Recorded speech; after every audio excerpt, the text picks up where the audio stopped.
This is MAC 1105, Section 1.2, Part 2. In Part 1, we did equations that were just plain old simple linear equations. These equations are rational equations, and what makes them rational equations is the fact that we have a fraction, but not only do we have a fraction, we have variables in the denominator. So we did do some at the end of video number 1 that had fractions in the equation, but the denominators were numbers. Here we have denominators that contain variables. So in the beginning, you have to pay attention to the fact that when you have a rational equation, the denominator of the fraction cannot equal 0. So you have to look at each denominator and figure out what number would create 0 in the denominator. So sometimes it's very obvious what that number is, and sometimes it's not. So if you can't figure it out off the top of your head, all you have to do is set each denominator equal to 0 and solve. So the first denominator is x minus 3. I set that equal to 0 and I solve. And I solve and I get x equals 3. What that is saying is if you put 3 in for x, you will get 0 in the denominator. That means we're going to have to discard that number. So really, instead of saying x equals 3, we should think about it saying x not equal to 3. The next denominator is exactly the same as this one, so I don't need to do any solving. But if it were a different denominator, I would have to set it equal to 0 and solve. So 3 is the number we're going to have to discard. Now, MATLAB can ask you one of two ways. It can just say, write the value or values of the variable that makes the denominator equal to 0. So if they had phrased it that way, I would just say 3. They may also ask you to name the restrictions, in which case we'd have to say x not equal to 3. Notice the not equal to sign. So that's the first thing you want to do when you look at a rational equation, is decide what number or numbers would have to be discarded. So let's go ahead and look at that same one again and solve. Process as before. We have fractions in the equation. We'd like to get rid of the fractions in the equation, so we need to multiply by the least common denominator. Well, the only denominator I have is x minus 3. So my common denominator is x minus 3. I'm going to multiply all 3 fractions by x minus 3. Now I'm going to spread this out a little better so I've got room to do this. So I'm just rewriting this as x over x minus 3. Move that equal sign over a little bit. 3 over x minus 3 plus 9. I'll put it over 1. And then multiply by the common denominator, which is x minus 3. So if I multiply this by x minus 3, this one by x minus 3, and this by x minus 3. Now I should put the x minus 3 in parentheses because it is a binomial. Over here it didn't matter because that x minus 3 cancels, and that's that. For this one, it doesn't matter about the parentheses or not because the whole denominator canceled and I just get 3. But it does matter when I get over here because there is no canceling, and I multiply this and I get 9x minus 27, and this is just basic linear equation now. We've gotten rid of the fractions. This is just a matter of combining on each side, nothing to do on the left side. Over here I have 9x minus 24. Subtract 9x from both sides. And x minus 9x is negative 8x. Equals negative 24. Divide both sides by negative 8, and x equals 3. Well, you remember a minute ago when we decided what x was not allowed to equal? We just found out that x equaled 3. Oops, x is not allowed to equal 3. That means what we thought was our answer is going to get thrown out, and this is the empty set, or you could write out the words no solution. That's the reason we looked at this from the beginning to decide what would have to be discarded. Now, in Algebra 2, I didn't teach it this way. In Algebra 2, we just solved it, and at the end, we took our answer and we plugged it back in and we checked. That's another way to go. 3 minus 3 is 0. Nope, I'm not allowed to have 0 in the denominator. I'd have to throw that out. The reason we don't do it that way in the college algebra is that the book is going to ask you in the beginning what the restrictions are. So you're going to start with what you're going to have to discard. So next example. This is a little bit easier because the denominators are monomials. So the first thing we do is set each denominator equal to 0 and solve. Well, when I set that denominator equal to 0, it's already solved. So x equals 0 is a restriction. And if I set 2x equal to 0, I also get x equals 0. So my restriction is x equal to 0. The denominator of 1, the denominator of 4, those do not have variables in them, and that's why I don't have to set them equal to 0. So I need to solve this equation. I'm going to write it again and spread it out so I've got room to do my multiplying by the denominator. And then we'll talk about what the denominator is.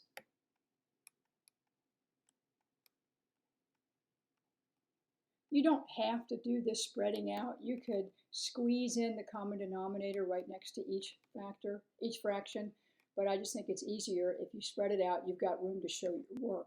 About the common denominator, let's just look at the numbers. I have a 1, I have a 2, I have a 4. The common denominator for 1, 2, and 4 would be 4.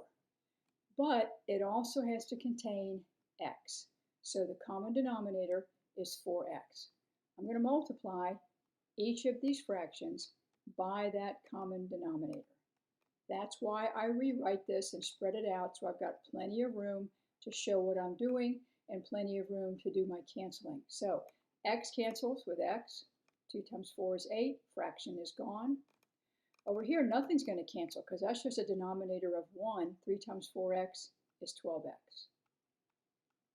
Oops, equals, not plus. Over here, the x's cancel, and 2 goes into 4 twice. 2 times 5 is 10. And on this one, 4's cancel.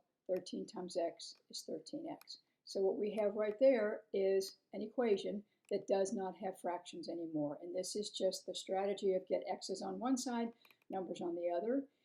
Each side is already simplified, so I can go directly to getting my x's together. This time I will subtract 12x from both sides, because that's the easiest arithmetic. 13x minus 12x is x. Subtract 10 from both sides, and I get x equals -2. That was not my restriction. I would have thrown out of 0. I did not get 0 as an answer, so x equals -2 is my solution. Here's a similar one in that these are all monomial denominators. It changes a little bit when you have binomial or trinomial denominators. So we start by looking at the restrictions. The only two denominators that have variables are those two. If we set those equal to 0, 3x equal to 0, and solve, we get x equal to 0. If you set 6x equal to 0 and solve, you still get this restriction. So x is not allowed to equal 0. That's what we'll throw out. Now, as far as the denominators go, we have 3, 4, 6, 3. So 3, 4, 6, 3. We could do 3 times 4 times 6 times 3. But first off, you have 2 3s, so we don't need to worry about that 3. Also, 3 goes into 6. So whatever denominator we pick, then 3 is part of that 6. Forget that. I could do 4 times 6 is 24 and use that. However, there is a common factor between 4 and 6, which is 2. Divide by 2, I get 12. That's just the number is 12. We also have an x here and an x here, so x must be part of the common denominator. So there is my least common denominator, 12x. I'm going to multiply everything by 12x. I had already written this out, spread out, just to save a little bit of time here. Then I can start canceling and see what's left here. The x's cancel. 3 goes into 12 4 times. 4 times 2 is 8. Here 4 goes into 12 3 times. 1 times 3 times x is 3x equals, the x's cancel out. 6 goes into 12 twice. 2 times 11 is 22. I could change this to plus and negative or leave it as is. Since the numerator is just a monomial, it really doesn't matter. But to be consistent, I will change it to plus and negative. 3 goes into 12 4 times. -1 times 4 times x is -4x. And then it's easy from there, just get your x's together, add 4x to both sides will give me 7x. Subtract 8 from both sides is 14. Divide both sides by 7, and I get x equals 2, which is not the value that we have thrown out. So x equals 2 is our solution. Now it gets a little more difficult when you have binomials and perhaps trinomials. When you have a binomial or a trinomial, the first thing you have to do is factor each denominator. You didn't have to worry about that when you had monomials. So this first denominator will factor as 2 times x minus 1. And then there's nothing you can do with 2, and x minus 1, of course, does not factor. So our restrictions will be a matter of setting each denominator equal to 0. If I solve this, of course, divide both sides by 2, and this is still 0 here. So add 1 to both sides. One restriction I have is x equals 1. And if I set the denominator x minus 1 equal to 0, I still have a restriction of 1, so no difference there. So x is not allowed to equal 1. Now to get the common denominator, when I've got binomials and trinomials, I think about building the denominator. It's like each denominator contributes to the common denominator. So I take my whole first denominator, whatever it is, 2 times x minus 1. And I look at the other denominators and decide if they need to contribute or not. This is a 2. Hey, I already have a 2. Don't worry about adding anything else. This denominator is x minus 1. Well, I already got x minus 1. So it turns out that this first denominator right here is our common denominator, and that happens sometimes. So the common denominator is 2 times x minus 1. So let's rewrite the problem spread out in its factored forms. This is 3 over 2 times x minus 1. Leave a little space, plus a half equals 2 over x minus 1. So my common denominator is 2 times x minus 1. And I need to squeeze that in next to each one of these fractions. And then cancel. So x minus 1, 2, 2, all of that goes away. All I have in that position there is 3. Here the 2 cancels out, and I have 1 times the parentheses x minus 1, which just stays x minus 1. Over here the x minus 1's cancel. 2 times 2 is 4. Simple equation to solve. Combine like terms over here gives me 2 plus x equals 4. Subtract, and we get x equals 2.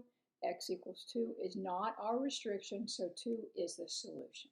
First step here, since we have binomials and trinomials, would be to factor each denominator. These 2 denominators over here do not factor, but this happens to factor into x minus 4 times x plus 2. Notice that that bigger denominator is made up of these 2 denominators. So the common denominator is not going to be all that ugly. This x minus 4, if you follow what I just did the last time, I said take all of the first denominator. X minus 4 has to be part of the common denominator. I look at this denominator of x plus 2 and say, yep, it has to be thrown in there also. And then when I look at this third denominator over here, there it is right there. I don't need to throw in any more factors. So that is my common denominator. I also need to do my restrictions. If I set x minus 4 equal to 0 and solve, I get x equal to 4. That's a restriction. I also have to do x plus 2 equal to 0. I get x equal negative 2 is a restriction. And if I set this denominator right here equal to 0, it breaks into the 4 and the negative 2, so I don't need to do any more solving there. What I do need to do is rewrite this spread out, so I've got room to do the work. So this is 1 over x minus 4. Minus 5, so I'm going to change that to plus a negative 5 over x plus 2. And over on this side, I will write this in its factored form. And the reason I want to do that is it makes the canceling easier. So I'm ready to multiply all of this by the common denominator. This is the biggest pain, is having to write this denominator this many times. And it's possible to do this without rewriting the denominator. I just suggest you write it because you will make less mistakes if you do. So then we can cancel. X minus 4 cancels with x minus 4. I have to do 1 times x plus 2, which is x plus 2. X plus 2 cancels, and this is negative 5 times this is negative 5x plus 20. And on this side, that whole denominator cancels with the blue, and that gives me 6. Simple to solve. X minus 5x is negative 4x. 2 plus 20 is 22. And this is a simple 2-step equation to solve. Subtract 22 from both sides, and I get negative 16. Divide by negative 4, and x equals 4, which is one of my restrictions. So we thought our answer was 4, but it is a number that must be thrown out of the domain. Therefore, this is no solution. So you can write no solution, or you can use the empty set.